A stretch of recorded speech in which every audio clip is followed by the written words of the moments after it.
A controversial decision coming out of an Alameda City Council meeting earlier this week is now making national headlines. City Council members voted to stop a group of scientists from testing these marine cloud brightening technologies in the city.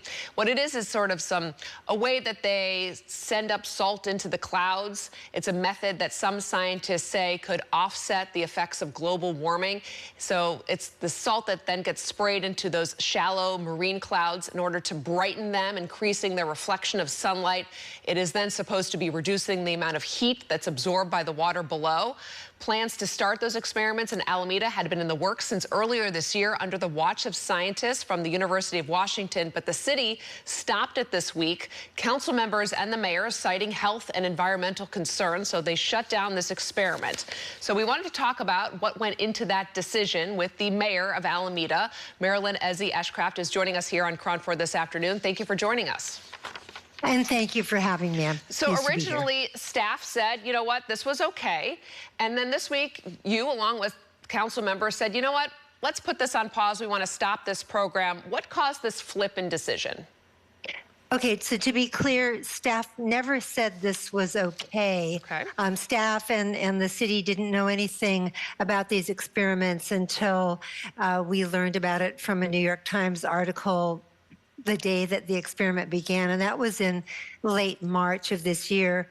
So after hearing from concerned residents, and I'm sure my colleagues reached out to our city manager and said, what did we know about this? And the answer was nothing. And I even have a very brief letter from the Hornet back in November of last year telling us about a climate change science to study cloud patterns was how it was phrased, but nothing beyond that, no scientific entities that were involved. These scientists from the University of Washington just put this piece of equipment on the USS Hornet and never said anything to you guys about what was going to be happening?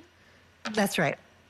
Okay, so that probably went into some of your decision of not appreciating that they didn't, maybe they're asking for forgiveness versus asking for permission. What is it that concerns you about it? What environmental and health impacts are you worried about with this? Sure, so let's start with the health impacts. Our staff did a quick pivot and asked them to pause the experiments while we looked into what the implications were, both for the environment. We're out there in some sensitive territory near the least tern breeding area, but also this is an area close to soccer fields where children play, close to one of our high schools, Antonell High School, their sports field. And so it wasn't enough for the scientists who had, come out of nowhere to tell us, no, don't worry about it, it's safe. We needed independent verification. So we got an opinion, a biological opinion that this was safe for the wildlife and for the shoreline. And then as far as the public health implications, they didn't go, for whatever reason, to an actual public health expert, say at UCSF or some nearby institution, but the biologist asked a toxicologist to look at the 9 chemicals in the tap water that was added to the tap water that was being sprayed from the Hornet and compare them to OSHA standards. OSHA, the Occupational Health and Safety Administration, of course, governs safety in the workplace. We don't find children working in the workplace, so that didn't apply to the health implications on children, but it was to be a 20-week study. That was when we, finally started getting some correspondence. The study was to be 20 weeks. Well, the silver lining, folks, Ms. Kelly Wanzer, and these are nice people, and I'm not attributing any ill motives to them. She reached out to me last week and said, Mayor, could we meet before the council meeting? And I said, well, of course, but time is short. We met last Friday. I invited our city manager, Jen Ott, to join the meeting. And so we were talking, and I said, Ms. Wanzer, if the council were to get a majority vote for this to go ahead, this is a 20-week study. How many days of that 20 weeks have you accomplished, or would you be starting fresh if you got the approval? And she said, well, actually, we'd like to go to the end of 2024. And in fact, if possible, we'd like to go to the end of 2025.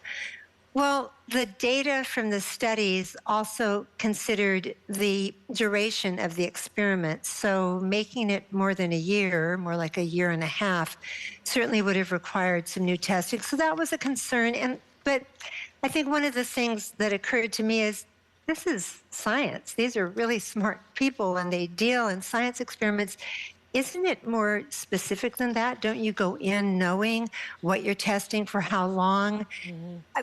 It was confusing to say the least. And Mayor, we listened to some of that city council meeting that happened this week. One of the things you said, and you've been quoted as saying this, while I think you support researching climate change and stopping it, you have no desire for the city to be on the cutting edge of technology with this. And I'm wondering why. Well, with 2020 hindsight, there are things that you might say at 1 in the morning that might be better phrased. In other times, if we are going to partner with someone on the cutting edge of technology, I want to have a firm understanding of what they're going, how they're getting there. And a great example, if you watch the rest of the meeting, was the item just before it. We have a really exciting company called Natel at Alameda Point that is designing and manufacturing these turbines that generate hydroelectricity.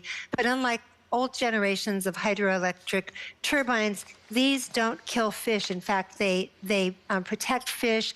They help add clean green power to the grid, and they help increase biodiversity by not killing off these species. We are all for that kind. And we have at Alameda Point, our former Naval Air Station, we have so many different green tech, life science, biotech kinds of companies doing this cutting edge work. I am not opposed to cutting edge science, but yes, that is the quote that was grabbed and by with that, since we're running out of time a little bit here, I'm wondering if there's anything that these researchers from the University of Washington could do to make you change your mind. Is there anything that would make you let this program come back and have it be in Alameda at the USS Hornet? What would they have to prove? Yeah, I mean, I would keep an open mind, and our city staff did have a list of conditions they would need to meet. I would want a public health expert to look at the composition of the chemicals being added to the tap water that's being sprayed, and especially the impacts on children. I think we need a public health expert in pediatrics to do that. And then just a clearer understanding. And that's what I tried to explain to them, that when you just appear after being shrouded in secrecy and then say, oh, don't worry, just trust us, that just puts you at a disadvantage.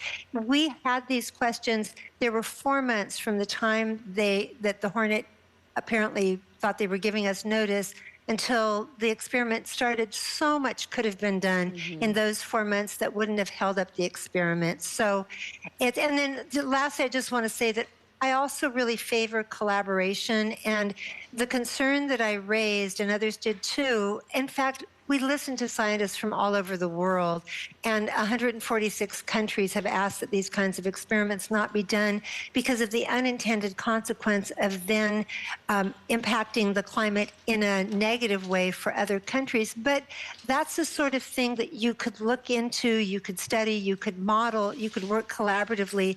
The only response I got to that concern was, we're not doing cloud brightening. Well, no, not at a large scale as we sit here today, but that's what this experimentation is geared toward contributing to. What are you going to do? How are you going to work to make sure you avoid those unintended consequences? But no, we support science. We believe in science. But the scientists have to make a good, credible case too, and in a timely fashion. Mayor, thank you so much for joining us this afternoon. We appreciate your time to hear what's going on. Thank you.